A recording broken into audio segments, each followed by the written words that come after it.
Shall I start? I started my career in 1991. Management. Started off in a startup company in Bangalore,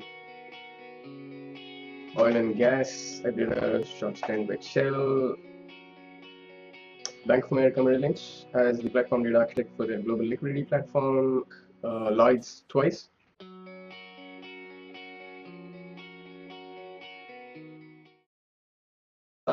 Life's all about data, right? So, I mean, although I've been working within the data management space for about 25 years, as a human being, I've been generating data for the last 49 years, I guess. I'm 48. So even before I was born, I've been generating some sort of data for people to capture. We've been generating data forever, and in the last few years, we've been generating more data. We've been collecting more data, right? It has been so far up until about 5 years ago, until the invention of the social media. It was all traditional methodologies that we used to capture data. Ever since the advent of social media, we've been collecting far more data now. Internet of Things, or Twitter, or social media like Facebook and others, or even the news media that is online. The amount of data that we generate has increased by about, according to Gartner, 90% of the data that we see in the world was generated in the last 3 years. And they've been saying this for the last 6 years. So I don't know how much data we've been collecting, petabytes of data, right? Everything is tracked. So big data has a major impact in everything we do. Right? It's like take your shopping habits for as an example. Today, your supermarket can actually analyze your shopping habits and send you vouchers based on what you regularly purchase.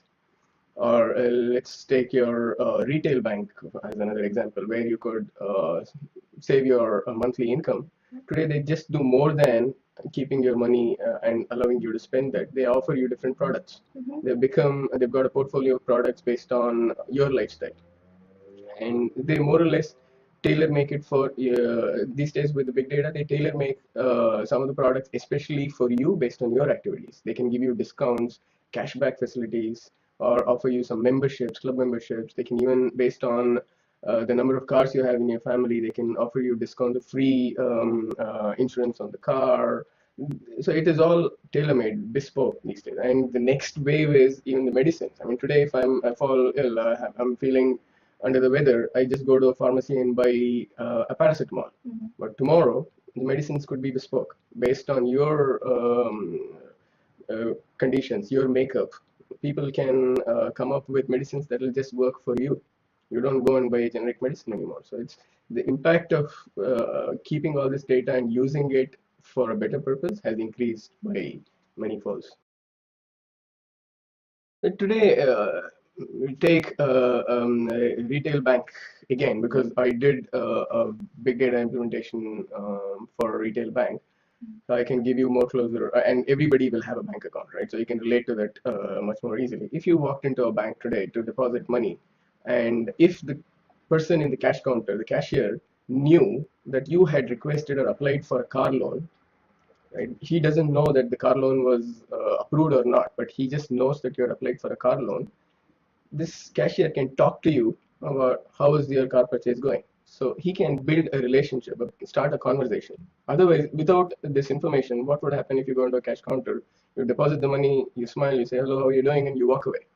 But with more information, cashier can start having more meaningful discussion with you. So how would cashier know you have requested for a car loan? As soon as you come in and you give your details to deposit, the computer in front of him will generate points or tips for the cashier to have a conversation with the customer based on customer's profile. Saying, hey, this guy had inquired for a car loan, ask him how his car loan, how his car purchase is going. So this is what we were trying to configure within one of the retail banks, right? So a pop-up will come in the cashier. So cashier will look at it. It'll be a tip for him. So he will say, okay, hey, I hear that you applied for a car loan. How's your car purchase going? Customer would immediately feel closer to the cashier and start having more conversation. No, I didn't get the loan. Or I didn't like any car. Do you suggest any nice car? So they will build a relationship. Or you call the bank call center. As soon as you give your details, the call center's computer, we can pop up some of the tips saying, look, this customer is applying for a mortgage. Ask them if they need a mortgage insurance, or if they need home insurance. right? So we can provide more tips to these front office people to have meaningful conversation with customers, so that customer feels more comfortable with the bank, saying, hey, my bank is concerned about me, right? So I would like to do. Today the brand loyalty is not there. I mean, if somebody else offers me more interest for my money, I would just walk away. How do you keep these customers in your bank, right? By only having some kind of relationship with them, offering services, even having a candid chat about how's your life, not asking general questions but more specific based on their topics. And if there is a life event in a customer's life, offer him a product that will help. If somebody's had a divorce, then say, okay, or somebody's spouse has passed away, then there is a life insurance that they could look at. Or someone's kid is joining university, then a student loan could be sold. But you don't have to ask questions about their life. You already know about their life, right? So you can use that information that you already know rather than starting conversations from scratch. Technology, right? So I mean, if you look at most of these large financial service institutions, they are at least 100, 150 years old. And which means they have some of their core banking applications sitting on legacy platforms, which are at least 20 to 25 years old. Getting any kind of meaningful information out of them is a technology challenge today, right? And bringing all the data together and stitching, and banks also have this what do you call habit of acquiring other banks, and these other banks come with their own legacy platform, integrating them all together. So there's a lot of back-end work that happens within these banks to harmonize their landscape, which leaves them very little room to do any kind of exploitation of data that they could.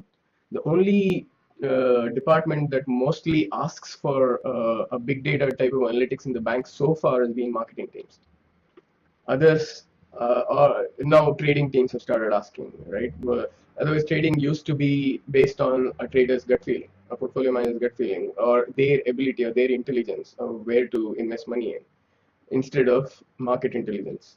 But now the trading platforms are asking for more intelligence to be built, more things to be automated. Marketing teams are asking for more big data analytics to be performed. But there is a lot more that one can do with exploiting data further. It's difficult, right? So that's why regulators are trying to bring in some kind of controls in this space. Like the latest one is GDPR, which is about making sure that we protect customer interests. We don't compromise customer-specific sensitive data for wrong usage, or even for the wrong purposes, right? Whatever it may be. Some examples I can give you where data can be used unethically, or it can be more intrusive in your personal lives, is where they can start telling you what you did, what you're going to do next, which is closer to your heart. I mean, I can give you a retail supermarket example wherein, slightly off the topic, but the retail supermarket was collecting customer information via the club card that customers swiped whenever they shopped. And they could profile customers' buying habits based on their regular activity around the space, right? And they would send discount vouchers based on most relevant products that customer is usually buying. And suddenly one family started getting products that were more related to pregnancy and childbirth, and family did not have any plans of having a child, and they thought that there was something wrong. They went back to the supermarket asking why they're being sent discount vouchers for pregnancy and childbirth related products, and they said somebody in your family is pregnant based on the shopping habits. They found out that the young daughter in the family was pregnant. So this could be crossing boundaries, right? This could be, one could say this is not ethical practice, too much intrusion from the retailer in terms of identifying what can be happening in the family.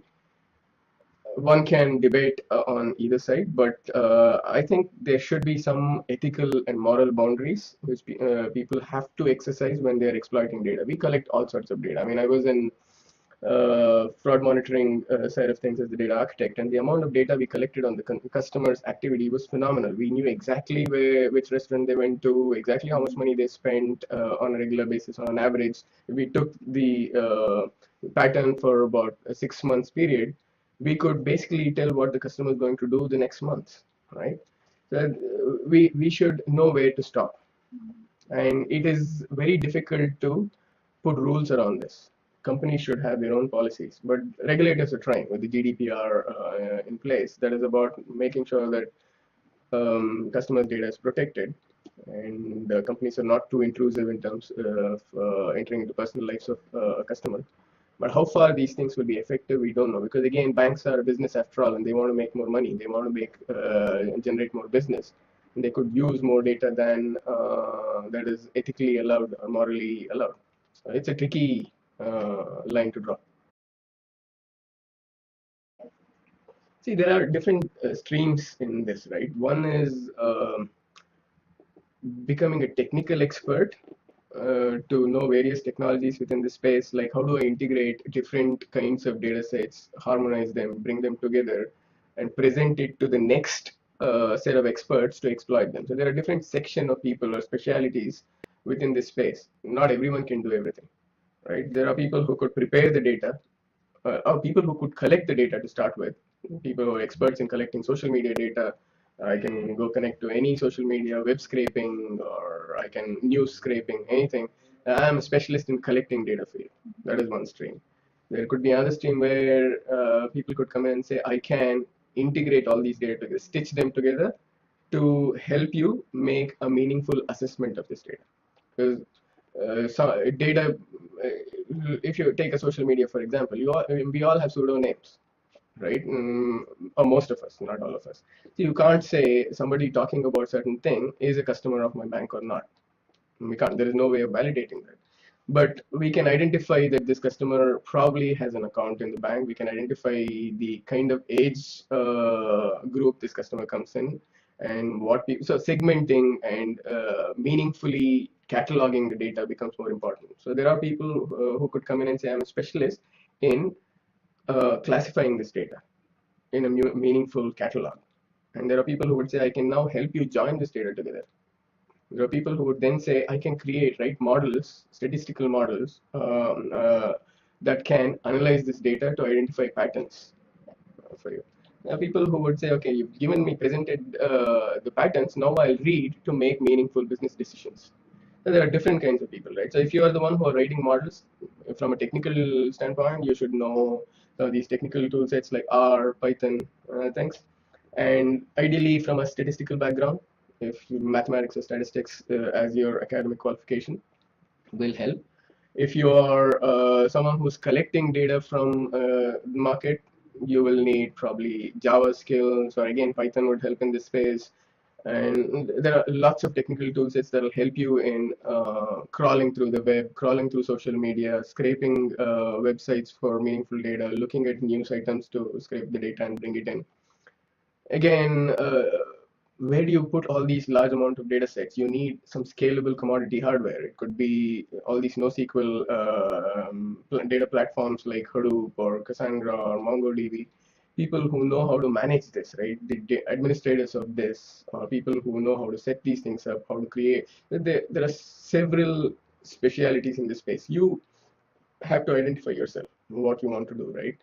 It has wide variety of opportunities to offer, and although it seems like a crowded space, too many people doing too many things, I'm sure a specialist skill in this space will be highly valued. And we still struggle for resources or skill sets in terms of someone who can catalog data effectively, someone who can stitch these data sets together for a meaningful analysis, someone who can write statistical models on top of this data to identify patterns, someone who could read this to make effective business decisions, and how automated all this can be. AI comes into picture. Now people are talking about the next maturity of big data is artificial intelligence. So big data term will disappear in next probably couple of years, and people will only talk about artificial intelligence. That is the next level of maturity in this space. Artificial intelligence is nothing but automating all this continuously. Machine learns based on what is happening to predict the next best thing to do, and alert people about, or alert businesses about what is the next thing to do within their space. So there is so much. I mean, I think there's huge amount of opportunity in the space for youngsters to explore. But don't be jack of all. Identify where you want to be. Even UI UX designers, because the data has to be presented in certain way that business stakeholders can make meaningful decisions. and people can only make meaningful decisions if the data is presented in certain ways. So UI UX designers, the digital space people who are experts in API, writing API services, microservices. There is so much here, right? So identify your strengths. What do you want to be? You want to be an analyst, you want to be a developer, if you're or you want to be an administrator, you want to be an infrastructure specialist. There is a lot that could be done. A data scientist is seen as a very fashionable job these days, right? But so if you ask me today, data scientists are probably most sought after. We don't have many. And what makes someone a data scientist? Someone who could write statistical models, right? And write some kind of machine learning capability or deep learning capabilities. And they are probably paid more than anyone else within this space. But having said that, I would say from the start to finish, if you're an expert in any of this, not just restricted to statistical modeling, but if you are good in collecting social media information, that will help you as well. So make yourself a specialist in any of these streams and establish your expertise in this space to an extent where people come to you for your services, right? So marketing helps, self-marketing helps in this space. Don't think that you are an expert and people will come to you automatically. Most of the time, I mean, my boss once told me about when I started my career at some point that I chose architecture to be my specialty, and he said, to be an architecture, you should also be a marketing guy. So it is more of a marketecture rather than an architecture. Right? If you don't market yourself, people won't come to you. People don't come to you with new challenges. You cannot do any new architecture. So one of the best things in your career is not, you have to be a specialist, you have to know everything within your specialty, but more than that, you should be able to articulate your specialty well enough for people to understand. And there are lots of, again, social media platforms where you could expose your specialty, like LinkedIn, for instance. You could write blogs, you could post some new findings, you could talk about your specialty. People can identify you as an expert, an SME in this space. And thank you again, Ravi. Thank you. Thank you.